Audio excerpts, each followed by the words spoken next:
Assalamualaikum warahmatullahi wabarakatuh. Alhamdulillah. Alhamdulillahirrahimir rahman. Al-karim al-mannan. Hadana lil iman wa 'allamana al-Qur'an wa ballaghana Ramadan. Fasumna ma'as saimin wa qumna ma'al qaimin. Nahmaduhu hamdas syakirin wa nastaghfiruhu istighfarat taibin wa nas'aluhu min fadlihi al-azim fahuwa rabbul karim al-barur rahim. Wa ashhadu an la ilaha illallah wahdahu la syarika lah wa ashhadu anna Muhammadan abduhu wa rasuluh. Allahumma salli wa sallim wa barik ala abdika wa rasulika Muhammad wa ala alihi wa sahbihi wa man sar ala nahjihi wa ihtada bihadihi wa istanna bisunnatihi ila yaumiddin, amma ba'd. Fa ya ayyuhan nasu taqullah, wahai hamba-hamba Allah, bertakwalah kepada Allah Azza wa Jalla dengan sebenar-benarnya dan dengan sesungguh-sungguhnya. Para jemaah sidang Jumaat yang dihormati dan dikasihi sekalian, sebagaimana kita bergembira menyambut kedatangan Ramadan pada tahun ini, kemudian hari ini kita telah berada di minggu yang Jumaat yang terakhir Ramadan 1438. Saya tidak tahu untuk menafsirkan hati kita. Ada hati yang bergembira datangnya Ramadan dan sedih Ramadan berlalu. Ada manusia bergembira datang Ramadan dan dia bergembira juga Ramadan berlalu. Ada jenis manusia dua-dua tak suka belaka. Ramadan mari dia tak suka, dan bagi dia tak ada apa-apa Ramadan itu. Bagi dia Ramadan tidak membawa apa-apa erti kepada hidupnya. Bila kita menyebut tentang Ramadan, ayat yang selalu kita dibaca oleh para ulama, iaitulah ayat Al-Baqarah 183. A'udzubillahi minasyaitonirrajim. Ya ayyuhallazina amanu kutiba alaikumus siyamu kama kutiba alal ladzina min qablikum la'allakum tattaqun. Allah mulakan ayat syariat puasa ini dengan suatu arahan, kutiba alaikumus siyam, kamu diperdukan supaya berpuasa. Kemudian di akhir ayat ini Allah nyatakan objektif, matlamat, tujuan kita berpuasa untuk apa? Bukan sekadar nak menghina kita ataupun sekadar nak suruh kita lapar dan dahaga di siang harinya, tetapi Ramadan datang membawa suatu madrasah yang besar, pusat pendidikan yang unggul, dan sebuah madrasah ataupun universiti yang sangat hebat. Iaitulah nak melahirkan manusia yang bertakwa kepada Allah Azza wa Jalla. Maka kalau kita masuk Ramadan, daripada awalnya sampai ke saat ini, adakah para jemaah telah merasai dan menjiwai bahawa Ramadan telah melatih kita menjadi manusia yang bertakwa? Ataupun daripada awal Ramadan sampai hari ini, kerja kitanya duduk semak menu, hari ini nak makan berapa, esok nak makan berapa. Ujung-ujung Ramadan ni pula kita nampak kepincangan-kepincangan yang sangat hebat, iaitulah makin sunyi rumah-rumah Allah Azza wa Jalla daripada penghuninya, sebab orang tak sempat nak pergi salatul jamaah, tak sempat nak pergi berterawih kerana sibuk nak menyediakan persiapan hari raya. Maka ini semua muhasabah di akhir hari, sebab Ramadan akan berlalu hanya lebih kurang 20 jam ataupun 30 jam lebih saja lagi. Kita ni kalau kita kira hari, kalau kita kira bulan, kita rasa lamanya hidup. Saya belajar dengan ahli-ahli motivasi, mereka memperkecilkan skop tapi nampak banyak dia punya minit dan juga saat. Cuba tuan-tuan bayangkan, daripada saat ini, dijangkaan kita puasa mungkin 29 hari, bermakna Ramadan akan berakhir maghrib besok. Maghrib besok. Jadi maghrib hari ni, maghrib esok 24 jam. Campur dengan pukul 2 sampai maghrib sampai pukul 7 ada 5 jam lagi, lebih kurang 29 atau 30 jam saja lagi. Patutnya sebelum kita keluar daripada masjid ini, sebelum berakhirnya hari ini, tuan-tuan dan juga puan-puan, buka satu helai kertas lembaran untuk dikira satu semakan ataupun dipanggil checklist. Tengok pencapaian yang telah kita dapat hasil daripada madrasah la'allakum tattaqun, dipanggil madrasah taqwa yang Allah Ta'ala anugerahkan kepada kita. Bukan sekadar itu saja tuan-tuan.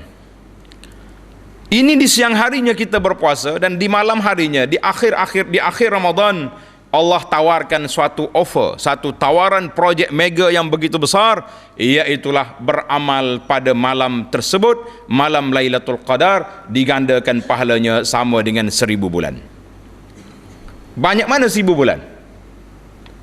Kau tak aja kira, pakai duk kira 1000 bulan begitu ya. 1000 bulan, kata di ahli matematik, lebih kurang 83 tahun 4 bulan. Mari pula ahli matematik lain kata lebih kurang 29,500 lebih malam. Khairum min alfi syahr. Jadi kita rasa banyak, gandaan begitu hebat naik. Tetapi kalau dalam semakan kita, dalam checklist kita, biasanya Ramadan ini dikaitkan dengan beberapa perkara. Tuan-tuan saya letak dalam kepala dulu, nanti balik tulis. Yang pertama, madrasah takwa kita nak mendidik kita, iaitulah bagaimana nak meruntuhkan keegoan nafsu. Di antara kehebatan nafsu iaitulah nafsu ni dia suka kepada benda-benda yang dia suka. Di antara hak dia suka makan, di antara hak dia suka berehat, di antara hak dia suka keseronokan. Sama ada seronok dengan isteri, suka-suka dengan anak-anak. Allah Ta'ala sebut zuzina linnasi hubbus syahawati minan nisa'i wal banina wal qanatiril muqantarati ila akhiril ayah. Itu semua bukan satu kesalahan. Itu naluri manusia suka kepada perkara tersebut.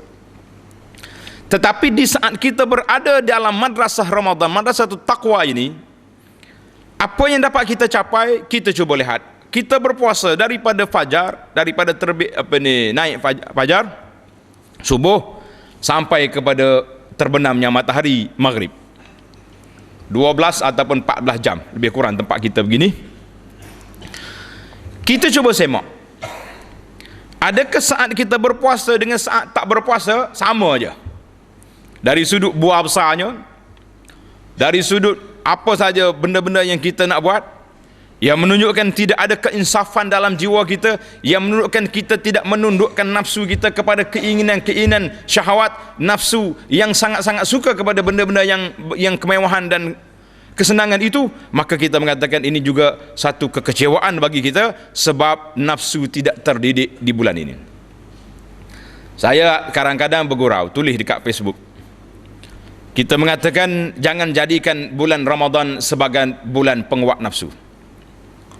Sepatutnya bila lapar, nafsu lemah. Sebagaimana terkandung dalam hadis Nabi sallallahu alaihi wasallam. Nabi beritahu kepada kita, ya ma'syarasy syabab, man istata'a minkumul ba'ata falyatazawwaj.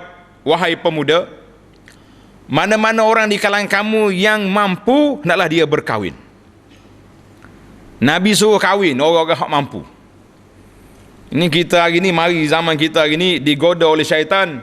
Anak-anak kita sudah mampu, sudah ada kerjanya, tapi banyak pula alasan-alasannya. Alasan dia nak beli rumah dulu lah, nak beli kereta dulu, nak tu nak tu dulu. Akhir sekali hidup berfoya-foya, akhir sekali hidup terumbang-ambing, tidak ada perkahwinan yang dihalalkan oleh Allah Azza wa Jalla. Maka ini juga satu permainan syaitan. Kalau sudah cukup syarat, fadal, kawinkan. Dan dalam khutbah yang lalu saya sudah nasihat kepada ibu bapa kita di sini supaya yassiru wala tu'assiru. Permudahkan urusan anak-anak kita. Anak nak kahwin, mudahkan dia. Jangan duduk payah-payah. Ni tahu dah kawan tu baru habis universiti, kerja pun orang panggil baru mula, takkanlah ada duit simpanan yang begitu banyak, kan? Tiba-tiba minta dia punya mah kahwin hantaran gila-gila, kata orang sekarang ni. Minta hantaran mah kahwin pelik-pelik sampai beribu, berpuluh ribu. Kita kata pak cik ni nak jual anak kau lagu mana? Permudahkan urusan. Baik. Itu semua tu godaan nafsu belaka tu. Nak tunjuk pada orang rumah sebelah, anak saya laku. Satu lagi bahasa yang sering saya dengar, anak kita ni lepas hiu. Bila lepas hiu kena mahal lah sikit. Balik ke puasa dulu. Bak kahwin kita ngepek pula lepas ni insya-Allah. Baik. Nabi kata apa? Wa man lam yastati'. Siapa dia tak mampu siapa dia tak mampu nak kahwin sebab tidak ada keuangan, tidak ada kemampuan, fa alaihi bis-shaum, maka hendaklah dia kena berpuasa. Artinya puasa itu adalah satu mekanisme untuk nak menundukkan nafsu. Bila kita puasa sungguh-sungguh, kita puasa sungguh-sungguh. Yang ni makan sederhana, sikit-sikit yang makan, jangan duduk menggomor banyak sangat, dan segala menu yang ada jangan duduk ikut nafsu. Maka itu dia panggil satu pendidikan. Baik. Yang kedua, di antara perkara yang kedua yang kita nak checklist kita dalam semakan kita ini, iaitulah tentang bacaan Al-Quran kita. Baca Quran kedok lagi. Alhamdulillah, saya tengok ramai di kalangan kita orang yang baca Quran. Tak kira lah tuan-tuan baca dengan handphone ke, baca melalui mushaf ke, saya kata pahala baca Quran sama saja. Baca dengan telefon, dengan handphone kita ni, atau baca dengan mushaf yang ada, ataupun baca dengan hati. Orang hafal Quran dia tak tengok apa-apa, tak tengok handphone, tak tengok Quran pun. Pahala baca Quran sama. Huraiannya nanti kita sebut dalam selepas ini. Jadi kalaulah dalam senarai kita semakkan kita baca Quran kita sangat-sangat lemah, maka kita mengatakan kita masih lagi ada masa beberapa jam, beberapa saat, biarlah kita bermesra dengan Al-Quranul Karim.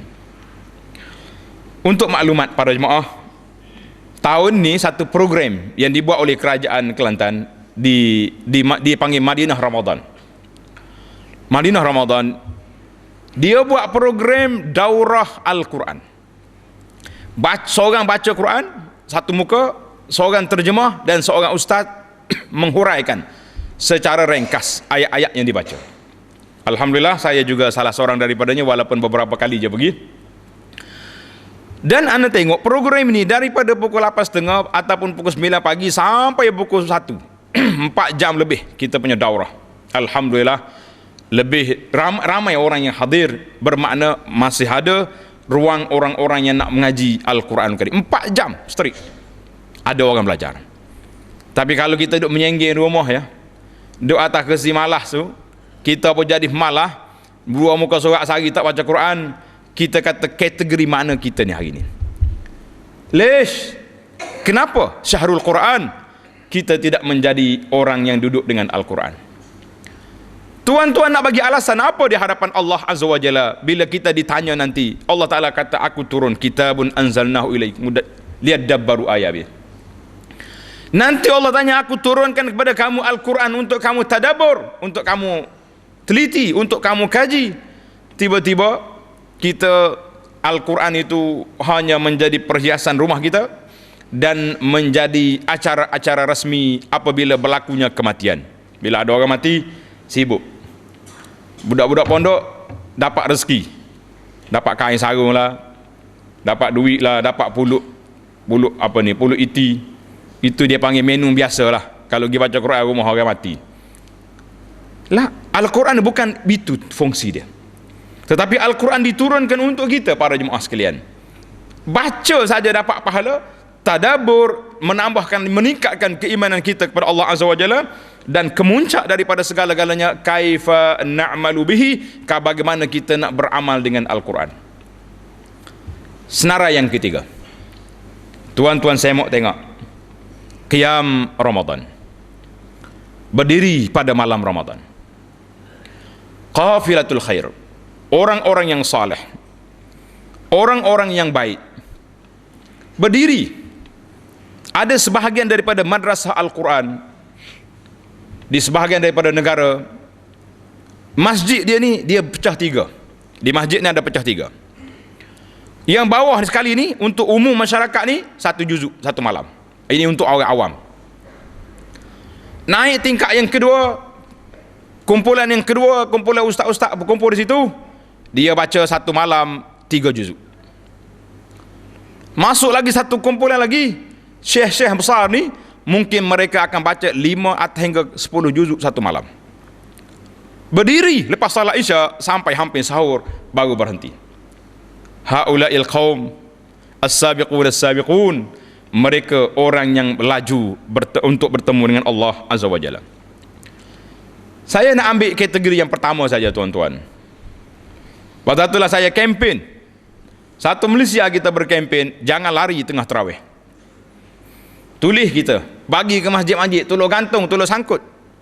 Bawa video klip pendek-pendek, sebarkan di alam maya supaya tak lari. Saya tengok apa nak buat, lari tengah jalan masih lagi berlaku walaupun pada malam 10 akhir Ramadan. Bahkan saya dimaklumkan ada setengah ustaz ceramah berapi, siapa dia salat tarawih bukan 20 rakaat, itu bukan tarawih. Tarawih mesti 8. Saya secara peribadi lama dah menyebut benda ni. Saya kata saya tak nak lah masyarakat kita duduk sibuk 8-20. Yang kita nak kempen hari ni supaya masyarakat tidak lari solat di tengah jalan. Ahli kuasa masjid waktu mesyuarat tepuk meja mesti 20, 8 bukan tarawih. Dengar cerita dia pun lari juga tengah jalan. Masa mesyuarat tepuk meja. Kita mengatakan para jemaah sekalian, di antara bunga-bunga perhiasan Ramadan duduk di mana? Duduk di puasa, itu asas, kutiba alaikumusiyam. Yang kedua, duduk di Al-Quranul Karim. Yang ketiga, duduk di Al-Qiyam, berdiri. Karena itulah Rasulullah SAW telah mensyariatkan kepada kita, malam-malam Ramadan dibenarkan salat sunat berjamaah. Salat sunat berjamaah. Tuan-tuan tengok, beberapa salat sunat saja yang disunatkan berjamaah. Dalam kitab Muniatul Musalli pun ada, dalam kitab-kitab fiqh mazhab Syafi'i yang Arab pun ada, yang Melayu pun ada. Di antaranya salat Al-Aidaini, 2 hari raya. Kusufaini, 2 gerhana. Salat istisqa, minta hujan. Dan salatul qiyam, salat berdiri pada malam Ramadan. Ini di antara salat yang disunatkan kita berjamaah. Yang lain-lain itu tidak dianjurkan supaya berjamaah, kita buat masing-masing sendiri-sendiri, seperti salat duha, salat apa sajalah lain pada Ramadan, qiyam pada lain pada Ramadan, salat sunat dia panggil fardi.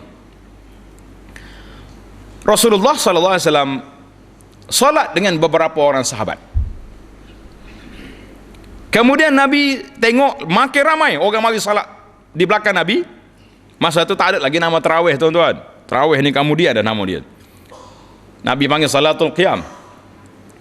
Bila Nabi tengok ramai orang salat belakang dia, Rasulullah sallallahu alaihi wasallam tak keluar dah. Salat di rumah dia senyap. Sahabat-sahabat ni duduk tunggu. Nabi sallallahu alaihi wasallam nabiyul ummah, rasuli rabbil alamin, rahmatan lil alamin, tak keluar daripada rumah dia. Bukan sebab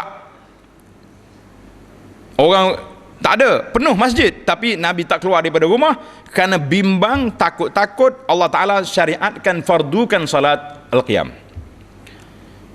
Tuan-tuan boleh bayangkan 5 waktu ni pun ramah tak semaya. Kalau bui pula sekali dengan tarawih, agak-agak bulan Ramadan lah, orang ramai orang pergi ke neraka. Engkau tak semaya tarawih ramai. Andai kata tarawih itu difardukan 8 rakaat je, ramai juga tak semaya.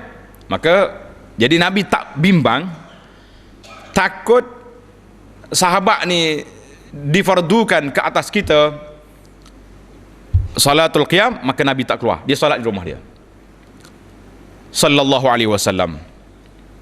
Itu Rasulullah sallallahu alaihi wasallam. Tetapi asasnya ada.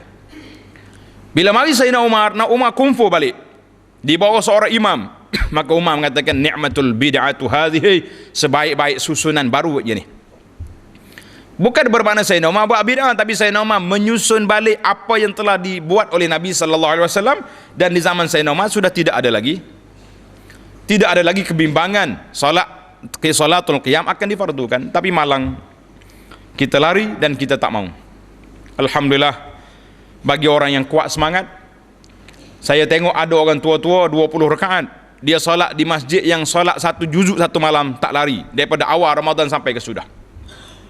Dia rasa larat, dia berdiri. Dia tak rasa tak kuat, dia duduk. Tak ada masalah. Dalam solatul nawafil, solat sunat, kita boleh duduk kalau kita tak kuat. Jangan marah ke imam, rasa tak kuat duduk. Tetapi yang saya sedih tengok yang muda-muda ni, yang hebat-hebat ni, kalau kita lepas apa benda haiwan pun dia boleh kejar. Nah, maka benarlah sebuah kata-kata motivasi yang dikeluarkan oleh Ibnu Ijlan rahimahullahu taala, yang mengatakan quwwatul mu'min fi qalbihi, kekuatan orang mukmin duduk dalam hati dia. Bila hati lemah, tak usah cakap lah, bacalah hadis ke, baca Quran ke, gitulah keadaan kita, lari tengah jalan juga. Apa kita nak buat? Ini di antara, kemudian di antara perkara yang disebut oleh para ulama. Tuan-tuan boleh tengok dalam senarai yang saya dah bagi dalam risalah kita, risalah Ramadan siri yang pertama, iaitulah bersedekah. Nabi sallallahu alaihi wasallam ketika datangnya Jibril alaihi salam yudarisul Quran, ulang kaji Al-Quran dengan Nabi sallallahu alaihi wasallam, maka Nabi ketika itu menjadi manusia yang pemurah, minar rihil ajwadu minar rihil mursalah. Ajwad, lebih sangat murah dia, pemurah dia lebih daripada angin yang kencang. Kita hari ini baca Quran kuat dah, sedekah pula tak apa nak jadi, kena kencang juga. Sebagaimana kencangnya angin ibadat, kita kencang juga angin dari sudut sedekah dan perkara yang tersebut itu. Tuan-tuan, para jemaah sekalian, ini di antara ayat yang kita baca, la'allakum tattaqun. Madrasah taqwa telah melahirkan kita menjadi manusia yang bertakwa kepada Allah Azza wa Jalla. Maka bila selesai daripada mana-mana ibadat, di kalangan orang-orang salafus salih, mereka ini akan kebimbangan. Sebab apa? Bila mereka baca dalam surah Al-Maidah ayat 27, innama yataqabbalullahu minal muttaqin, sesungguhnya Allah Subhanahu wa taala menerima qabul amal ibadat itu daripada orang-orang yang bertakwa. Maka orang yang bertakwa, takwa itu duduk pada dua kategori, duduk daripada amalan dan duduk daripada amil, orang yang bekerja. Tuan-tuan tengok, takwa dari sudut amalan, iaitulah apabila kita melakukan ibadat kerana Allah Azza wa Jalla, mengikut apa yang diajar oleh Nabi sallallahu alaihi wasallam, itu dia panggil amalan. Takwa dari sudut amalan, kita buat mengikut sunnah Nabi sallallahu alaihi wasallam. Adapun takwa bagi orang yang amil, maka itu mengikut kemampuan dia.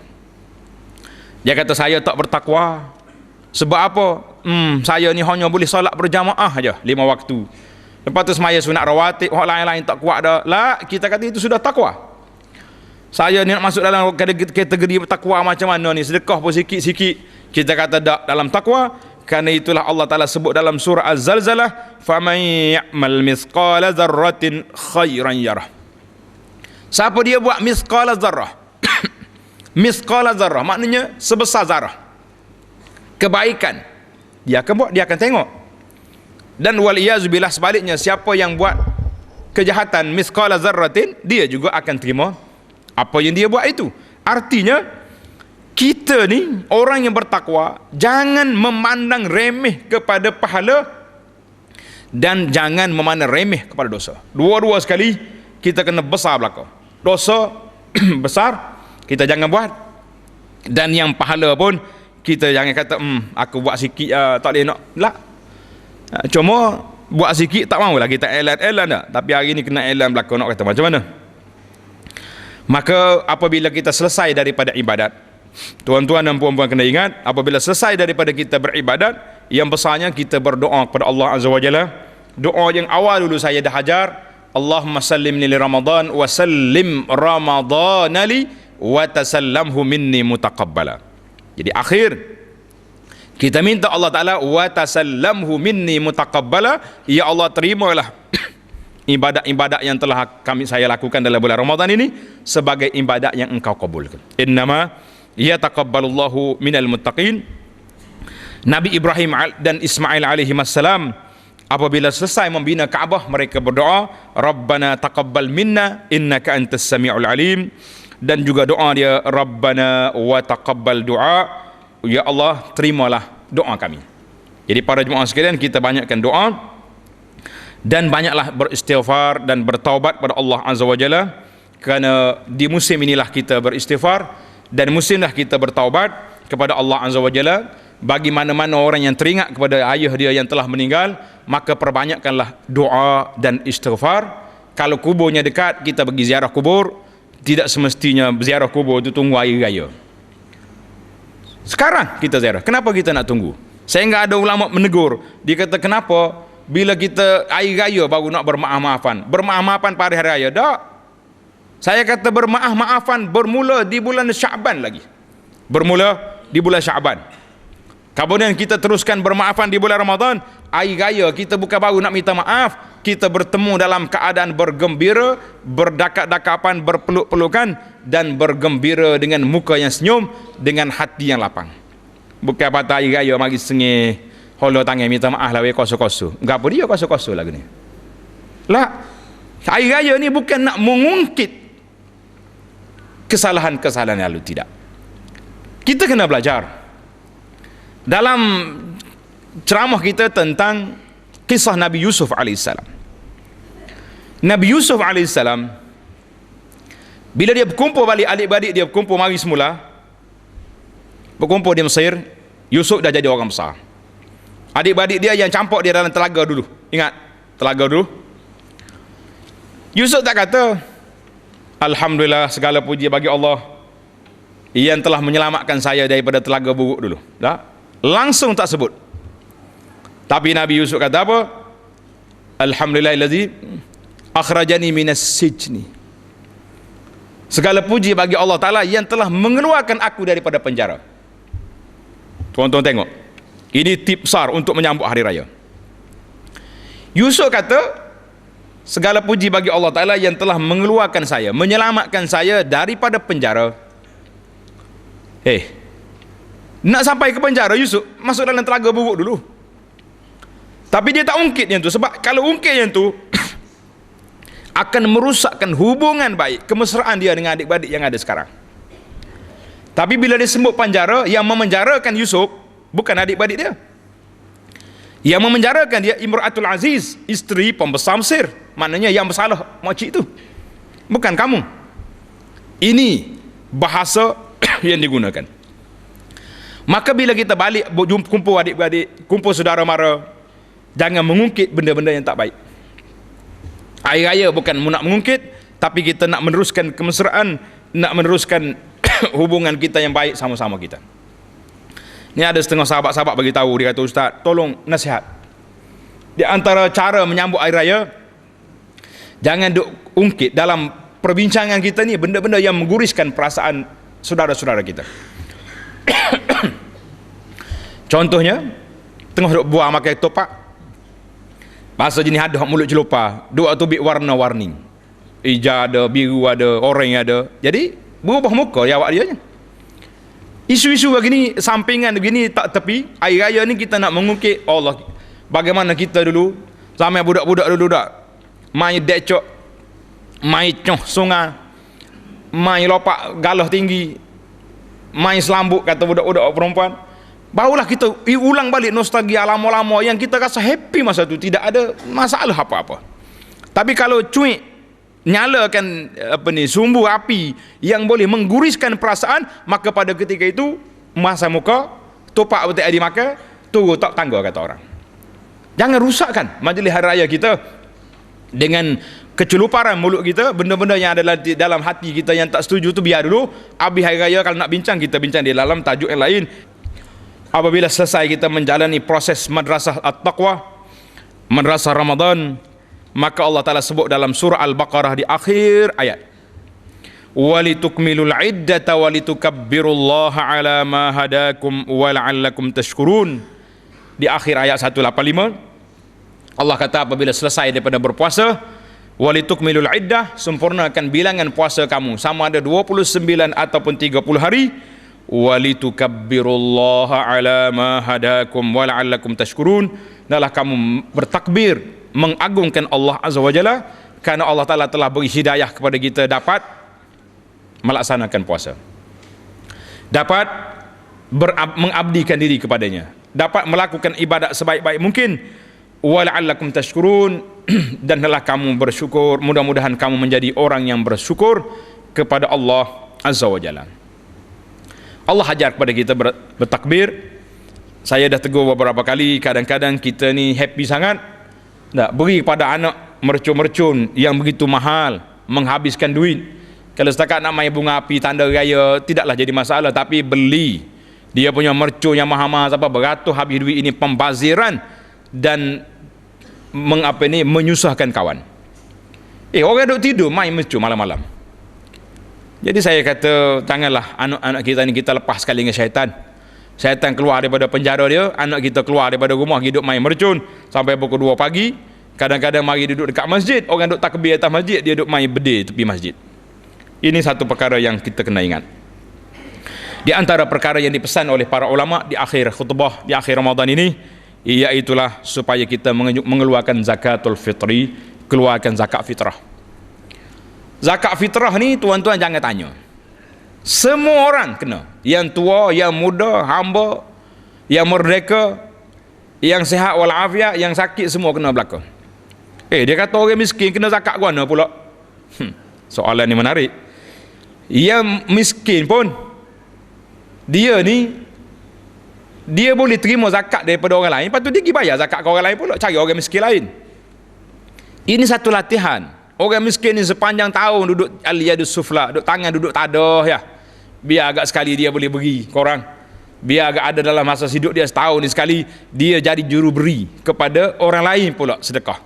Ini kita nak, Allah Ta'ala nak latih kita ni supaya biar dia mikir, ya aku ni lepas ni kalau hak miskin sungguh tak apalah. Kalau hak buat miskin tu hak malah kerja, biarnya mikir kata tak okeylah aku ni nak terima saja ya sedekah ni. Berasa sedap juga beri sedekah ke orang ni, baru dia kerja semangat.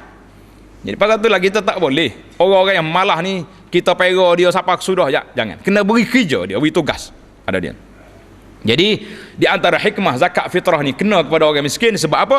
Sebab Allah Ta'ala nak suruh kita ni merasai dalam hidup kita ni, walaupun sekali dalam setahun, merasai al-yadul ulia, menjadi tangan sebelah atas yang memberi kepada orang lain. Jadi kalau kita nampak di jiran-jiran kita orang miskin yang ada, yang tak apa-apa ada, kita beri zakat awal-awal lagi kepada dia, dan dia ambil duit tu, beras tu dia beri pula kepada jiran dia hak lain, hak miskin juga sama dia, biarnya tukar beras sama-sama dia, tidak menjadi masalah. Tetapi kena ingat, zakat fitrah ini bila bolehlah kita bagi zakat ni sehari 2 hari nak raya ni, eloklah kita keluar zakat. Dan dia boleh keluar zakat fitrah ni sehingga yang afdalnya sebelum solat hari raya. Cuma nak cari Tok Imam tak jumpa pula masa tu.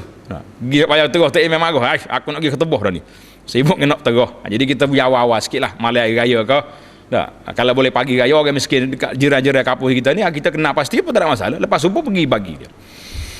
Alhamdulillah para jemaah sekalian, itulah di antara nasihat kita. Cuma ada orang tanya, daripada tahun lepas lagi duduk viral dipanggil tular, nak keluar zakat fitrah di mana?